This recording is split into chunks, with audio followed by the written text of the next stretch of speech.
Most people spend years obsessing over the numbers. How much do I need? What's my safe withdrawal rate? Is my dividend yield high enough? And don't get me wrong, the numbers matter. But here's the thing nobody talks about. The number one reason early retirees end up miserable? It's not the portfolio. It's the marriage. When both of you are suddenly home all day, no schedule, no office to escape to, things that never bothered you before, they start to bother you. A lot. Today, I want to have the real conversation. The one most personal finance channels avoid. We're going to talk about the soft side of retirement, and I'm going to give you 3 specific, practical systems to design your retired life intentionally. This is the conversation I'm having with my own family. And if you're planning your own retirement, I think it'll hit close to home. Let's go. So here's the honest picture of what early retirement actually looks like in the first year. You've hit the number. Dividends are flowing. You hand in your resignation, maybe post a victory lap on LinkedIn, and then you come home, and you're just there every day, and your spouse is there too, and the kids need things, and the household needs managing, and nobody's bringing in a salary anymore. So every grocery bill or online shopping feels a little heavier than it used to. This is what I call the 3 retirement friction points. And every couple I know who's made this transition has had to deal with all 3. First, Facetime friction. When you're together 24/7 without structure, the relationship that was totally fine when you had an office to escape to, it starts to fray. Not dramatically, just slowly. Second, spending anxiety. Without a monthly salary hidden account, you start watching every dollar. You see a shopping bag come through the door, and your stomach tightens. This isn't you problem or a spouse problem. It's a mindset problem, and it has a solution. Third, the domestic load shift. When your parents stop living with you, you fire your helper. The hidden operational capacity they provided disappears overnight. Suddenly, there's a whole list of things nobody's managing. And if you don't define the new roles deliberately, you fall into a boss and employee dynamic that nobody wants. 3 real problems. 3 real solutions.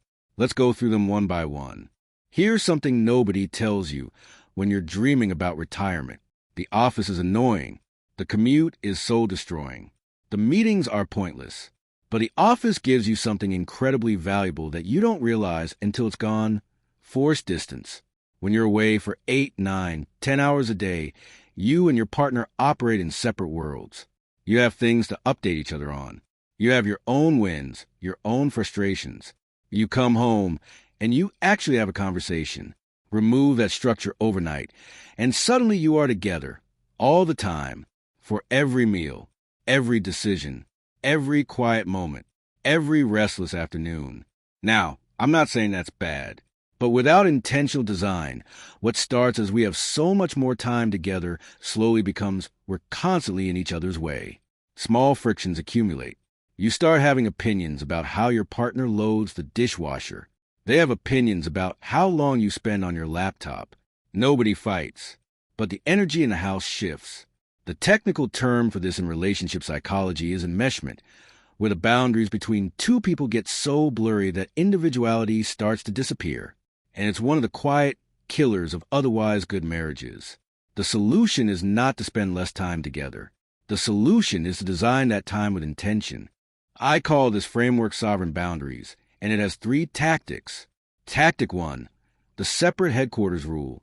You need a space in the house that is yours, not shared, not negotiable. Whether it's your study, a specific corner of the living room, a desk by the window. When you are in that space, you are at work. You're building your course, auditing your portfolio, writing your content. You're not available for small talk. This isn't about being antisocial. It's about preserving the psychological structure that your brain used to get from an office. Your brain needs a context for productive mode. Give it 1. Tactic 2, parallel play, sovereign projects. This one's inspired by how children play.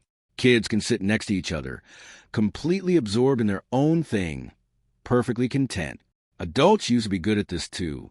But years of calendar syncing and quality time pressure have made us feel guilty about being in the same room and not engaging. Encourage your partner to have their own sovereign projects, their own social time, their own creative outlets. The goal is to spend the day apart. So when you come together in the evening, you actually have something to say. Distance creates desire. Separation creates stories. Tactic 3, the 3-hour gap rule. Aim for at least 3 hours every single day where you're physically in different locations. One of you at the gym, one at a cafe, one running errands, one at a class. This is your minimum viable distance. 3 hours. That's it. But those 3 hours will do more for your marriage than any amount of working on a relationship. Let me paint you a picture. You've been retired for 3 months. The portfolio is healthy. Dividends are flowing. By any objective measure, life is good. And then your spouse walks through the door with shopping bags, and something in you tightens. You don't say anything, but you do a quick mental calculation. How much was that? Is that in the budget? Can we really afford? And that thought stops you cold, because objectively, yes, you can afford it. You've planned for this. This is exactly why you built the JC fund. But the feeling is still there. This is what I call the scarcity mindset. And it's one of the most common and most corrosive things that happens when you stop drawing a salary. When income was coming in every month, spending felt like flow. Money in, money out, the cycle continued. But the moment that monthly salary stops, your brain reframes every expense as a permanent reduction of a finite pile. You're not spending income anymore. In your mind, you're spending capital. And watching capital shrink feels terrible, even when the math says you're completely fine. The worst part? This mindset will make you mean. Not intentionally, but you'll get irritated at grocery bills. You'll start asking questions that feel like interrogations. You'll create friction around the exact thing you retired to enjoy: freedom. The solution isn't discipline. It's a complete reframe. I call this the yield buffer system, and it's built on one core shift. From scarcity mindset to harvest mindset. A tree doesn't shrink when you pick the fruit. The tree keeps growing. The fruit is excess. It's the reward for planting the tree in the first place. When you eat the fruit, you're not touching the tree.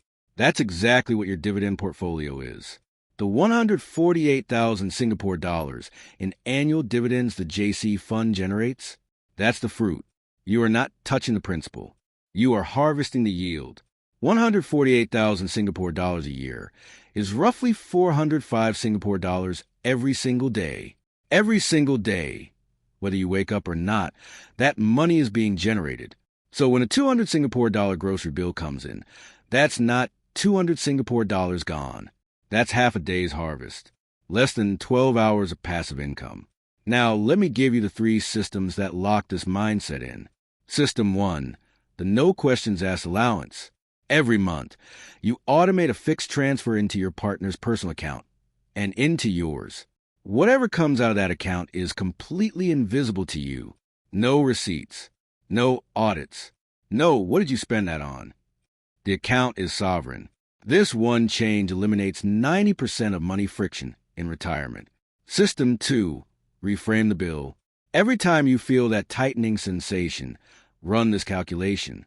Take the expense and divide it by your daily dividend. 200 Singapore dollar shopping trip, half a day. 500 Singapore dollar dinner out, 1.2 days. Suddenly, these numbers feel completely manageable because you're spending fruit, not chopping down the tree. System 3, the monthly board meeting. Once a month, you and your partner sit down for a formal family office review. You look at the big numbers: mortgage, school fees, total portfolio value, dividend payout rate. If those numbers are healthy, the small numbers are irrelevant. You've already checked. You can stop mentally auditing every grocery run. Here's the 3rd friction point, and this one surprises people. When your parents leave, or when your household composition changes in any significant way, you lose what I call invisible operational capacity. If your parents have been living with you, they've been quietly handling things you probably don't even notice. Maybe it's being home when deliveries come. Maybe it's picking the kids up on certain days. Maybe it's just a general ambient presence of another adult who can handle a domestic emergency while you're both out. The moment that capacity disappears, it doesn't feel like a small change. It feels like the household has suddenly been understaffed. And here's the dangerous part. If you don't sit down and redesign roles deliberately, you'll default into what I call the boss and employee dynamic. One person starts carrying more. The other person doesn't notice, or notices but doesn't say anything. Resentment accumulates.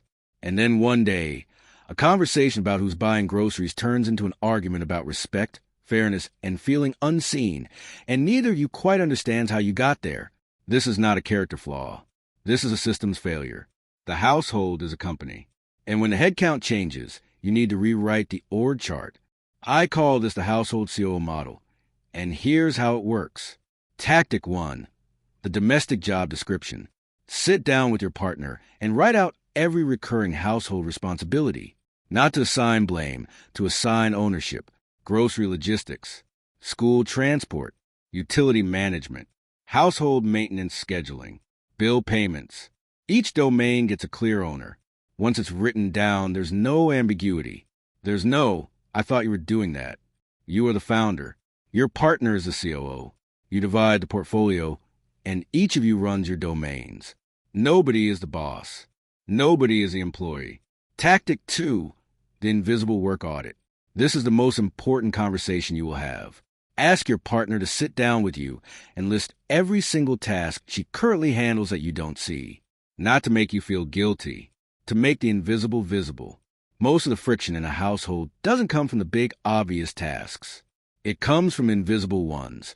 The mental load of remembering when the car needs servicing, tracking when school fees are due, remembering to reorder household supplies before they run out. Once you can see the list, choose 3 or 4 items to take over completely, not to help with, to fully own. The difference is enormous. Tactic 3, outsource the low-value tasks. You are in owner mode now. Your time is your most valuable asset. If cleaning causes friction, hire a cleaner. If groceries cause arguments, use a delivery service. If garden maintenance becomes a source of resentment, hire someone. The mental cost of arguing about laundry is worth far more than the financial cost of outsourcing it. Protect your attention for things that matter. Your investments, your course, your family, your health. Let's bring this all together. 3 problems, 3 systems, 1 intentional marriage, 4 Facetime friction. Build your separate headquarters, encourage parallel projects, and protect the 3-hour gap every single day. 4 spending anxiety. Set up the no questions asked allowance. Reframe every bill as dividend days, and hold a monthly board meeting to audit the big numbers, not the small ones. For the domestic load shift, write the domestic job description, do the invisible work audit, and outsource every low-value task that creates friction. None of these are complicated. None of them require a therapist or a mediator. They just require you to do what you did when you built your investment portfolio. Approach the problem deliberately, design a system, and run the system. Here's the thing I want you to remember. Retirement doesn't give you freedom automatically. Freedom has to be designed. And a great retirement isn't just a well-managed portfolio. It's a well-designed life for both of you. So here's your homework for this week. 3 conversations to have. 1. Design your household spaces together. Walk through your home and decide, where is your headquarters? Where does your partner work, create, and exist independently? Make it physical. Make it real. 2. Set up the no questions asked allowances and automate them. Today, not soon. Today, pick a number you're both comfortable with. Open separate accounts if you need to, and automate the monthly transfer. This one decision will eliminate more financial friction than any budgeting app you'll ever use. 3. Do the invisible work audit. Tonight, ask your partner to write the list.